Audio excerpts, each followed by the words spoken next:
Bonjour, ceci est l'enregistrement du webinaire que j'ai tenu le 17 novembre 2024 à 18 heures, heure de Paris, et donc que vous pouvez voir maintenant sur YouTube. Si vous voulez participer à mes prochains webinaires, je les tiens une fois par mois. Si vous voulez poser vos questions et y participer, c'est gratuit. Vous pouvez ou vous devez vous enregistrer sur la liste des webinaires et vous trouvez cet enregistrement sur malka.tv. Vous vous enregistrez là et lorsque je prépare un nouveau webinaire pour les inscriptions, etc., j'envoie les messages sur cette liste. Et je me présente pour ceux qui ne me connaissent pas ou qui ne me connaissent pas encore. Je m'appelle Cyril Malka, je suis psychologue cognitif et comportemental et hypnothérapeute. Et vous pouvez en savoir plus sur moi en allant sur mon site principal qui est malka.fr, d'où vous pouvez également prendre rendez-vous avec moi en ligne. Cyril Malka, sans divan.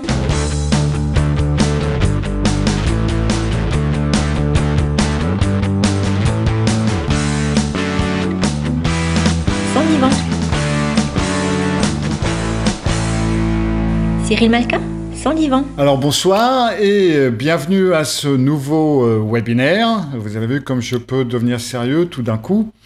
Alors aujourd'hui, j'ai voulu parler des mots qui blessent et comme je vous l'ai dit là avant de commencer l'enregistrement, la présentation allait être un petit peu différente d'habitude.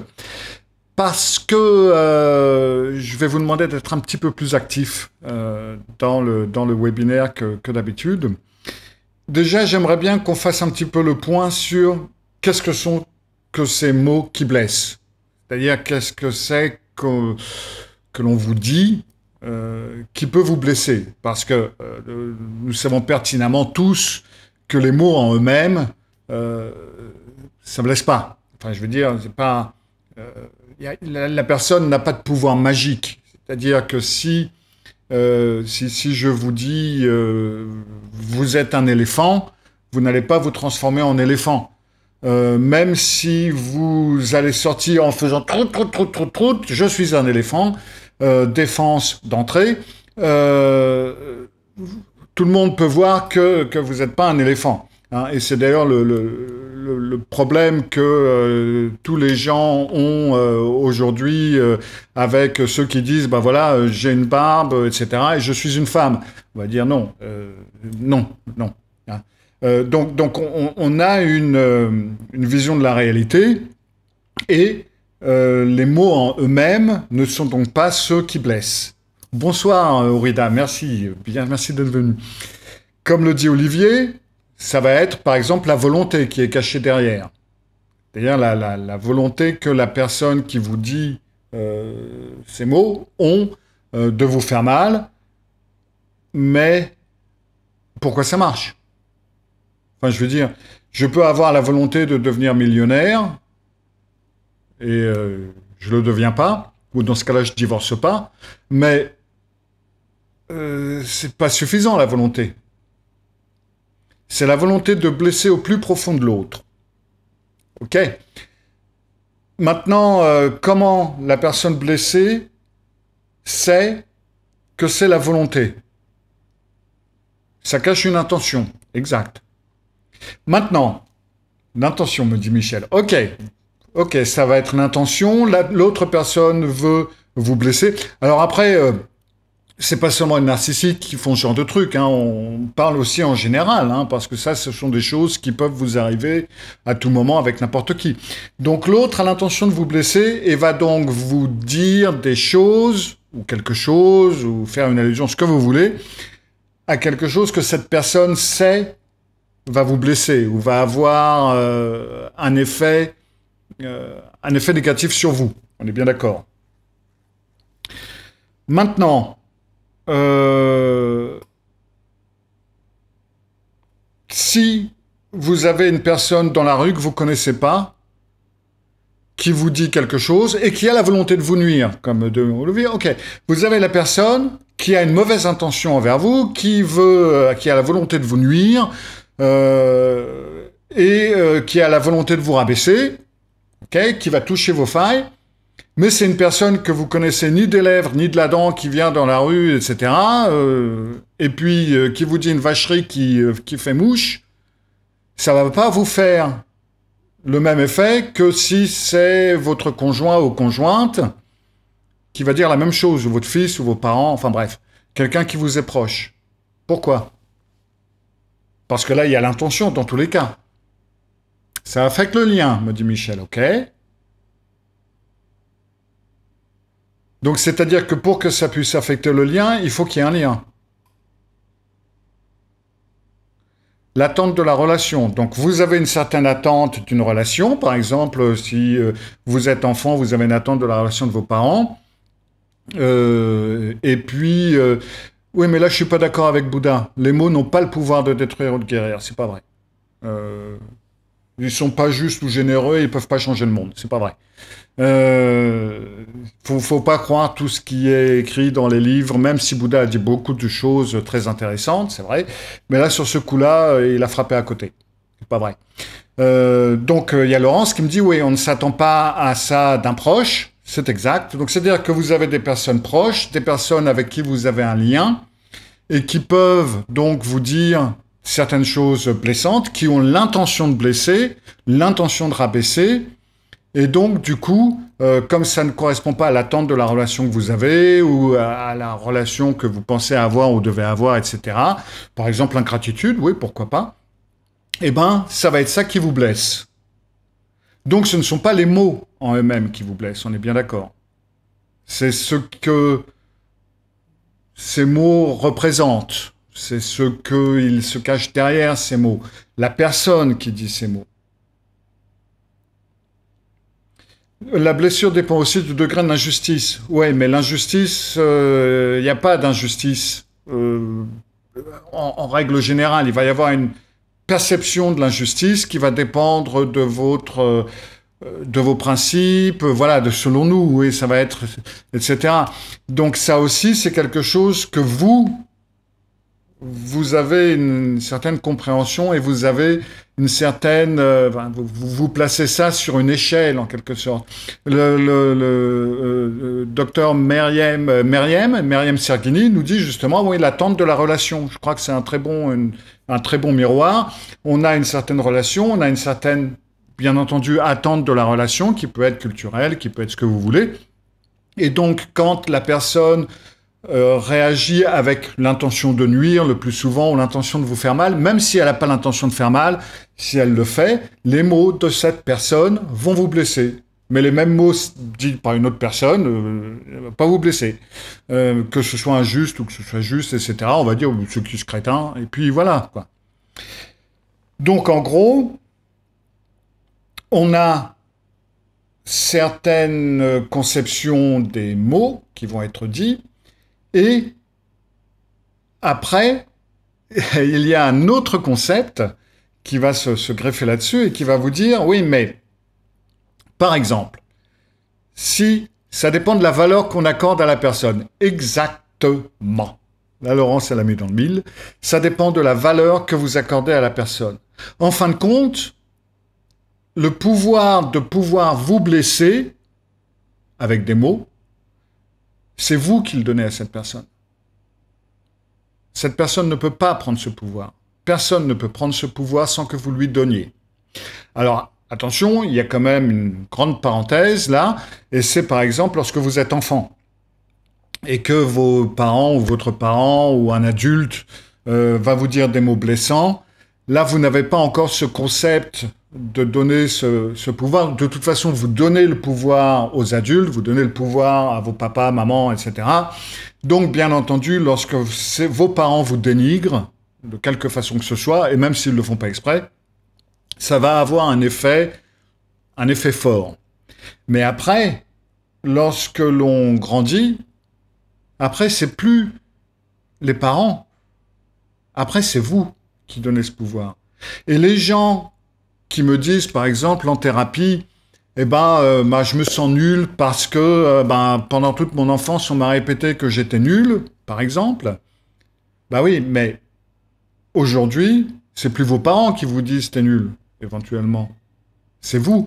C'est vous qui avez pris ce principe et qui continuez la tradition, en fin de compte, de vous démonter.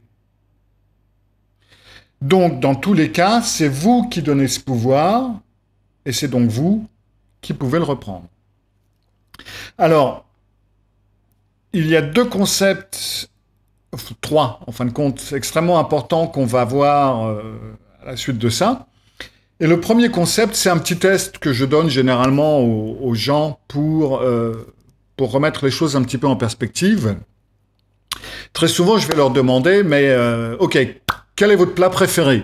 Alors, maintenant, entrer dans une relation signifie automatiquement donner une forme de pouvoir à l'autre. Exact. Exact. Après, encore une fois, ce pouvoir, quand vous entrez dans une relation, vous pouvez le donner et vous pouvez le reprendre. Maintenant, disons que bah, moi, je viens d'une autre planète ou je viens de l'étranger, ou enfin bref, et je ne sais pas ce que c'est que le saumon fumé. Et donc, je vais vous demander, ben, Laurence ou Michel, qu'est-ce que c'est que le saumon fumé? Moi, je ne sais pas ce que c'est. Et que ben, Michel ou Laurence me répondent, j'adore le saumon fumé. Généralement, ma question c'est, ok, quelle information est-ce que cela me donne sur le saumon fumé? Je ne suis pas plus avancé. Ça ne me donne absolument aucune information sur le saumon fumé. Et sur les... c'était quoi déjà? Les McDo. Sur les McDo, si je dis c'est quoi un McDo et que vous me dites ah, j'ai horreur de ça, même principe. Ça me donne absolument aucune information sur les McDo. On est bien d'accord. Ça me donne une information sur vous. Ça veut dire que si je vous invite à manger au restaurant, mieux vaut que je vous invite à un endroit où ils servent du saumon fumé plutôt que de vous amener au McDo du coin. Et en plus, c'est plus romantique quand même.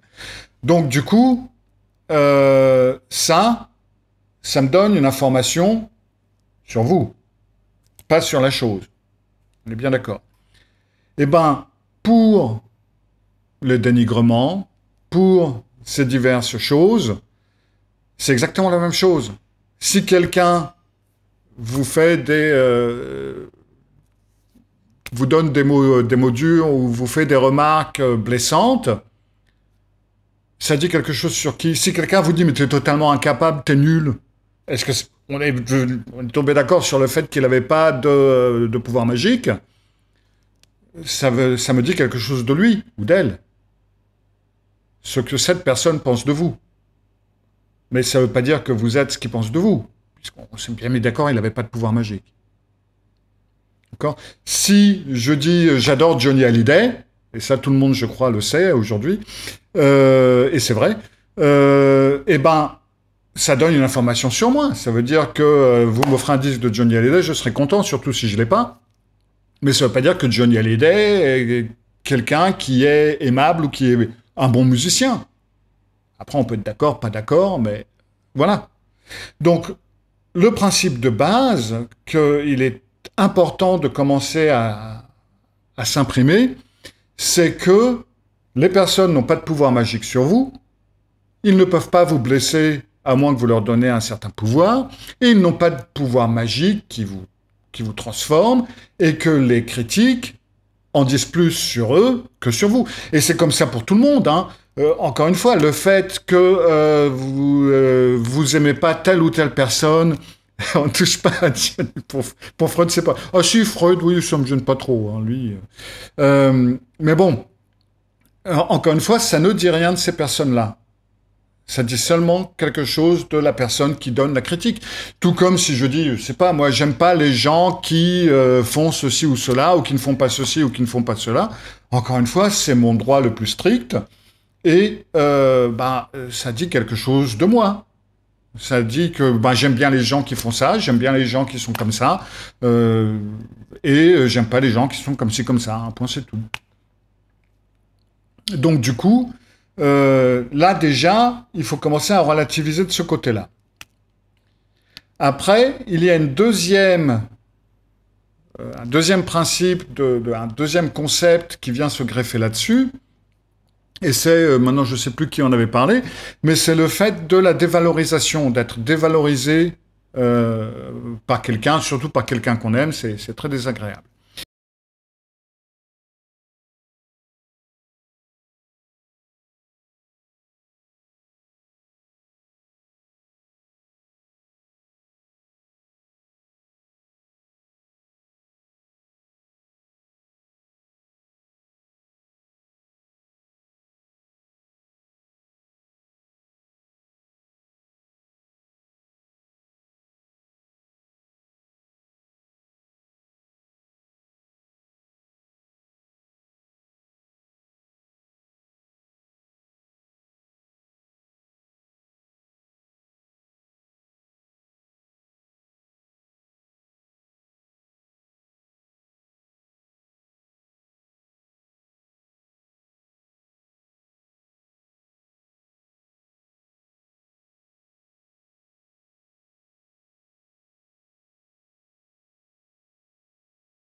ok, si on fait, voilà, une belle ligne comme ça, une belle ligne comme ça. Donc là, on va dire que c'est le positif, et là que c'est le négatif. Ok? Après, on va dire, dans les choses positives, pour être quelqu'un qui a une valeur importante, alors ça va changer de personne en personne. On n'a pas tous les mêmes idées de valeur. Donc, alors après, ça dépend des gens. Hein. Pour certaines personnes, on va dire, c'est des gens qui ont beaucoup d'argent. Ou ça va être des gens qui ont une belle maison.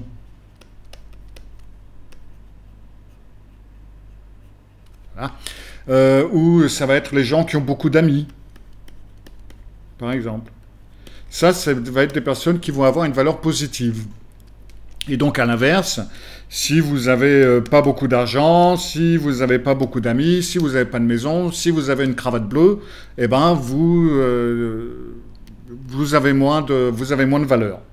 Et donc, on va faire une ligne diagonale, comme ça, qui passe comme ça, et qui va dire, ben voilà, dépendamment des choses que vous avez, ou que vous n'avez pas, enfin bref, eh ben, vous avez plus ou moins de valeur.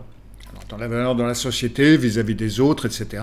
Et comme on a chacun, dira-t-on, des designs de valeurs un petit peu différents, et ben c'est pour ça qu'on n'est pas toujours d'accord sur ce qu'est une valeur positive et ce qu'est une valeur négative, et ce qui est à valoriser pour l'un n'est pas à valoriser pour l'autre. Alors, maintenant, je vais vous raconter une petite histoire. Pendant un peu plus d'une vingtaine d'années,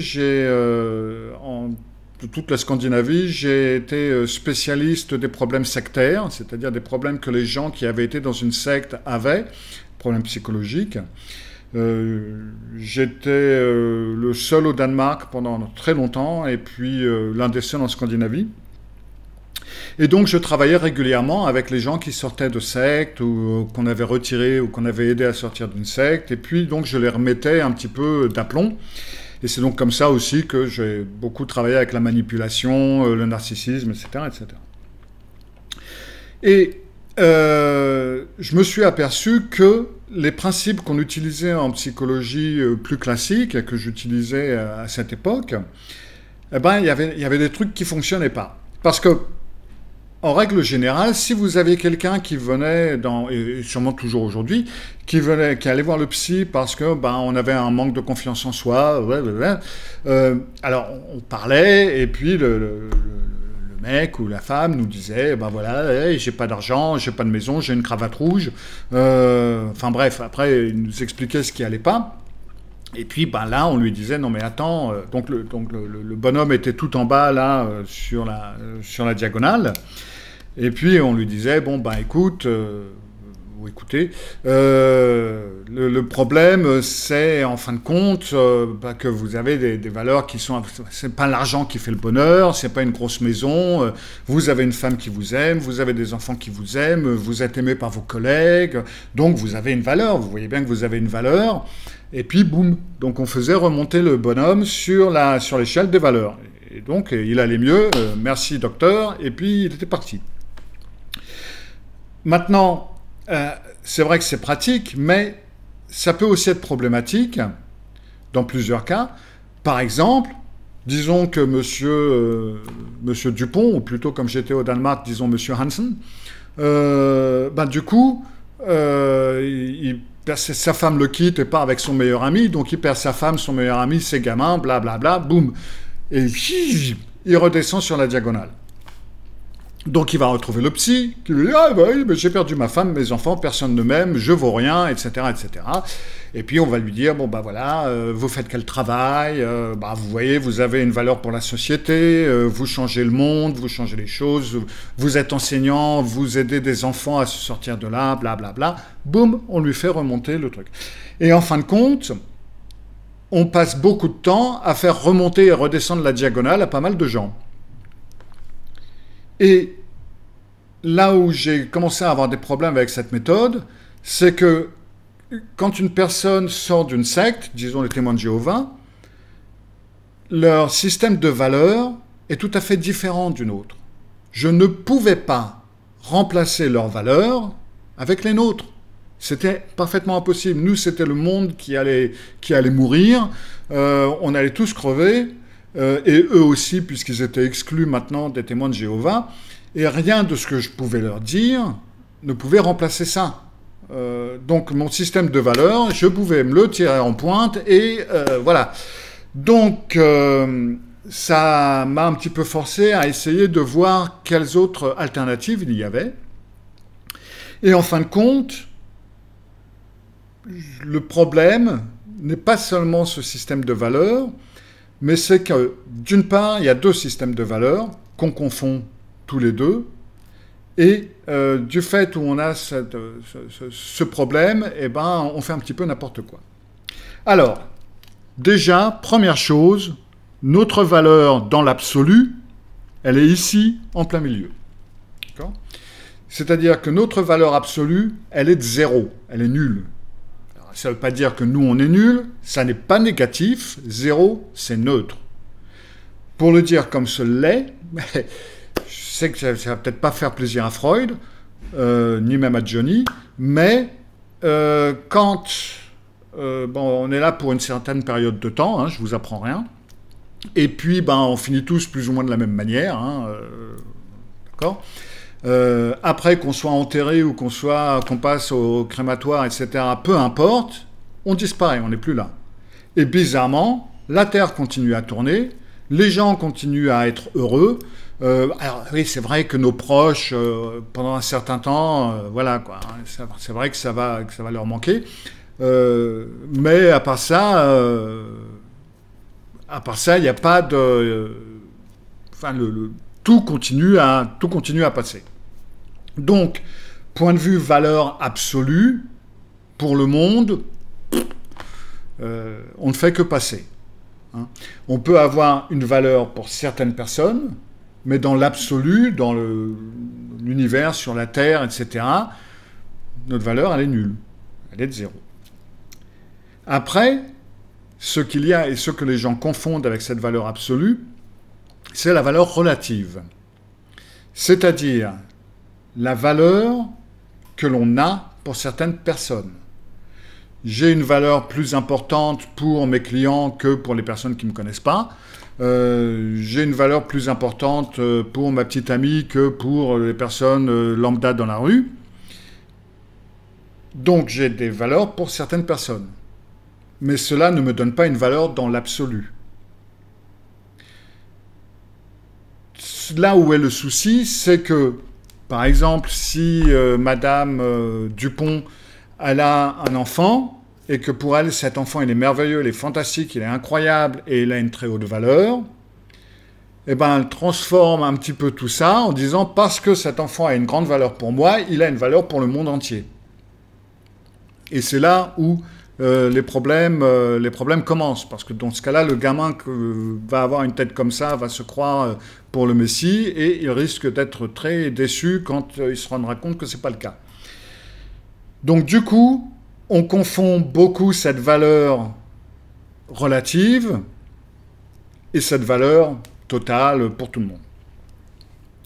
Cette valeur totale pour tout le monde, personne ne peut y toucher parce qu'elle est égale pour tous, on n'a pas de valeur spéciale pour qui que ce soit ou pour quoi que ce soit. Après, lorsque l'on a une valeur pour quelqu'un, c'est là où on se dit, mais si lui, cette personne, me dénigre, peut-elle me faire perdre ma valeur ? Et c'est là où la question se pose, mais la réponse c'est non. D'accord ? Mais c'est vrai qu'on se sent dévalorisé lorsque c'est une personne que l'on aime ou une personne qui a une importance pour nous, qui nous juge d'une certaine façon. Parce qu'on n'aime pas être considéré comme un McDo pour quelqu'un qui on préférait être considéré comme un saumon fumé. Donc du coup, là où est le souci, c'est d'un côté que l'on joue un petit peu avec toutes ces valeurs et qu'on s'imagine que parce qu'une personne nous dévalorise, on perd une valeur totale, on est dévalorisé en tant que personne, on ne vaut plus rien, on est nul, etc., etc. Donc là, vous voyez le principe le principe numéro 2 que je disais qui a été très important et qui est à mettre en relation avec notre repas de midi, là, avec le saumon et le McDo. Et la troisième chose qui est également importante, c'est un verbe que j'aimerais bien qu'on arrête d'utiliser comme on l'utilise, comme ça, un petit peu, constamment, et beaucoup trop. Et ce verbe, c'est le verbe être. C'est-à-dire, quand on se présente à quelqu'un, par exemple, si je me présente, voilà, et d'ailleurs c'est ce que je fais sur mes vidéos YouTube, bonjour, je m'appelle Cyril Malka, je suis psychologue cognitif et comportemental. En fin de compte, non, c'est de la connerie. Je ne suis pas psychologue. C'est mon métier. En tant que personne, je suis guitariste, je suis dessinateur, je suis, je sais pas moi, explorateur, enfin bref. Il y a plein de trucs que je suis, si on veut dire c'est comme ça. Parce qu'à partir du moment où on dit, je suis psychologue, boum, les gens s'imaginent tout de suite une certaine forme de personne. Si je dis, je suis comptable, boum, une certaine... je suis médecin, boum, on a dit, ah tiens, à propos, j'ai mal là. Bref, donc, on a beaucoup ce fait de mettre un concept dans ce verbe être, et ça, c'est extrêmement dangereux. Quand vous avez les différents concepts de ce que l'on est, cela donc inclut tout dans une personnalité. Alors, maintenant, si on représente l'être humain comme ça, par un cercle, pourquoi pas? J'aurais pu faire un carré, mais bon.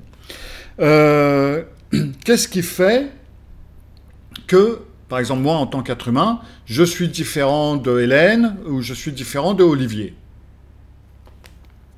Alors, bon, je vais vous aider pour commencer, parce que là, vous êtes peut-être en train de... mais par exemple, ça va être l'aspect physique. D'accord, physiquement, voilà, je suis un petit peu différent. Alors, je fais des petits points. Là, je vais être différent de Olivier, je vais être différent de Hélène, et Hélène va être différente de Elias, de Laurence de Bretagne, qui nous a quittés d'ailleurs. Au revoir, bonne soirée. Et oui, vous regarderez le reste sur YouTube. Mais voilà, donc on a des différences physiques, par exemple. Qu'est-ce qu'il y a d'autre qui fait qu'on est différent? Allez, bossez un peu. Culturel, tout à fait. Tout à fait, il va y avoir des différences culturelles. Et les différences culturelles, ça peut être dans le gros et dans le petit. Ça peut être parce qu'on vient de pays différents, mais ça peut aussi être de venir de régions différentes. Il peut y avoir de très grosses différences entre un Breton et un Alsacien, etc., etc. Les différences de valeur, me dit Myriam. Oui, tout à fait. Les différences de valeur également, ça compte aussi. Voilà. Nos blessures d'enfance, oui, tout à fait, ça, et on en a tous. Et puis la façon dont on les a gérées, en plus, c'est pas seulement les blessures en elles-mêmes. On peut avoir les mêmes blessures, mais les avoir gérées de façon tout à fait différente. Donc ouais, les blessures d'enfance, on pourrait dire les expériences de vie, ouais. L'éducation, oui, tout à fait, l'éducation. Alors l'éducation à l'école, bien entendu, mais aussi l'éducation à la maison. Voilà. Différence de perception de la vie, différence de perception des événements, oui, tout à fait d'accord. Bref, comme vous le voyez, le milieu social, me dit Michel, oui, tout à fait aussi, milieu social. Voilà, donc, le milieu en tout, oui, aussi, oui. Si on vit à la ville, à la campagne, dans une grande ville, dans une petite ville, dans un village... tout un tas de choses qui rentrent. La période de temps où on a vécu, moi je suis de la génération X, il y a peut-être des générations Z ici, etc. Là aussi, il y a plein de trucs, etc. Bref, donc toutes ces choses-là, plus les expériences de vie de chacun, tout à fait. Donc toutes ces choses-là nous font les personnes uniques que nous sommes. On est tous uniques. faut arrêter de dire qu'on est tous les mêmes. On est tous uniques parce que on a, même si on a des choses en commun, tout à fait d'accord avec vous, on a quand même des chemins différents, etc. Et donc tout ça, ça va être le je suis, en gros. Maintenant, dans toutes ces actions, dans toutes ces personnalités, traits de personnalité, blablabla, tout ce dont on vient de parler, il va y en avoir des positifs, il va y en avoir des négatifs, et il va y en avoir des neutres. Voilà, quoi. Et si vous regardez, ne serait-ce que dans l'espace d'une journée, vous allez toujours avoir des choses positives, des choses négatives et des choses neutres. Pendant toute la journée, la plupart des choses que vous faites, ça va être des choses neutres. Brosser les dents, vous lavez, faire à manger, faire le lit, sortir, aller travailler, prendre la voiture, enfin bref. Il y a plein de choses que l'on fait, il y a plein d'expériences que l'on fait au courant de la journée qui sont totalement neutres, qui sont ni positives ni négatives.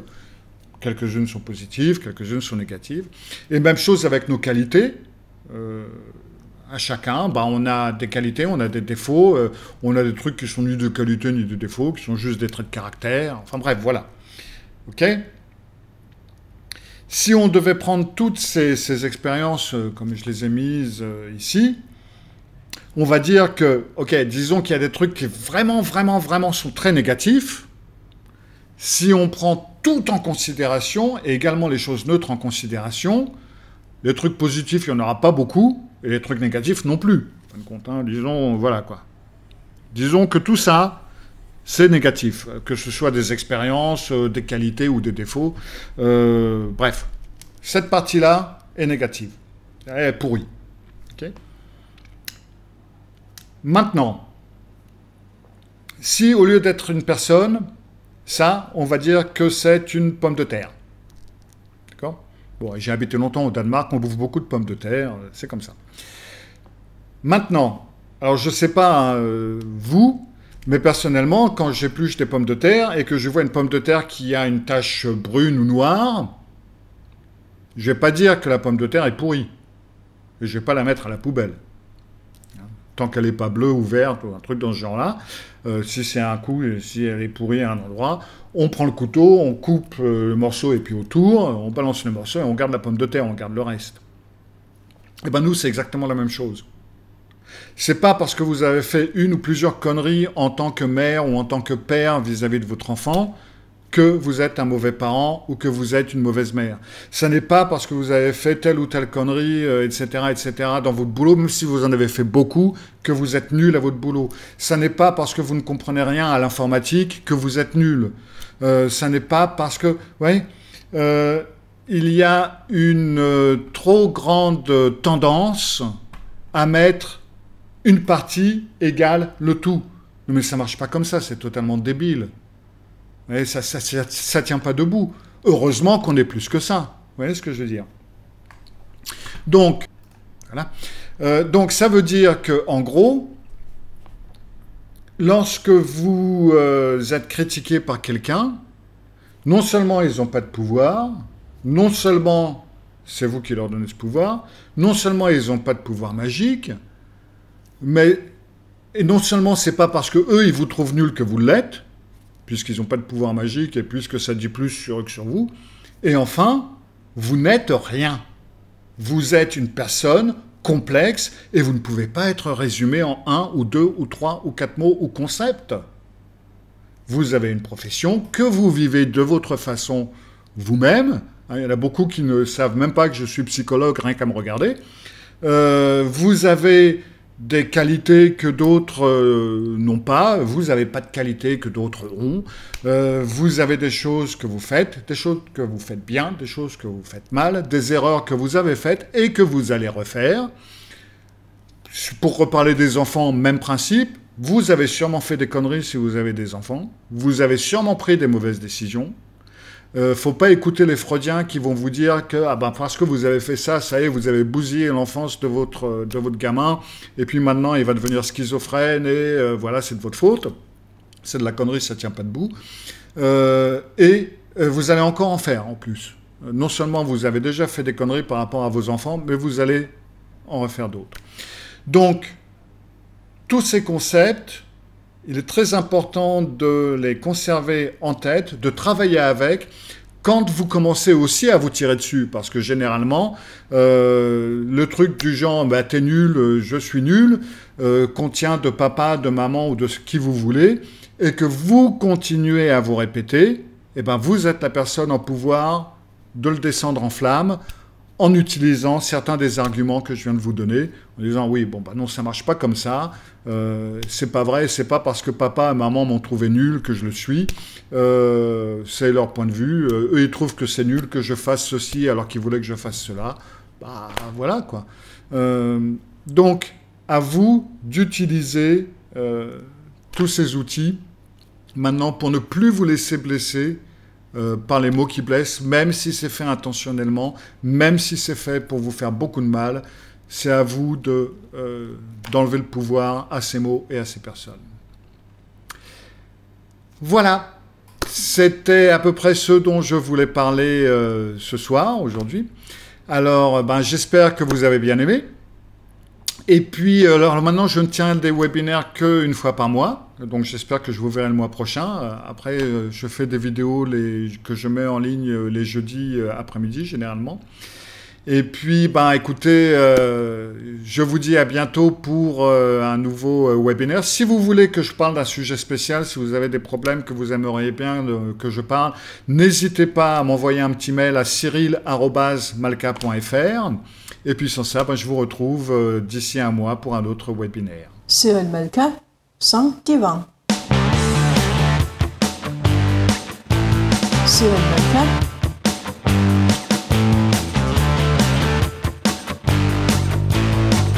Sans divan.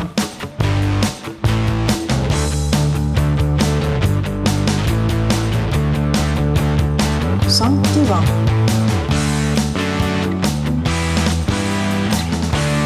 Cyril Malka, sans divan.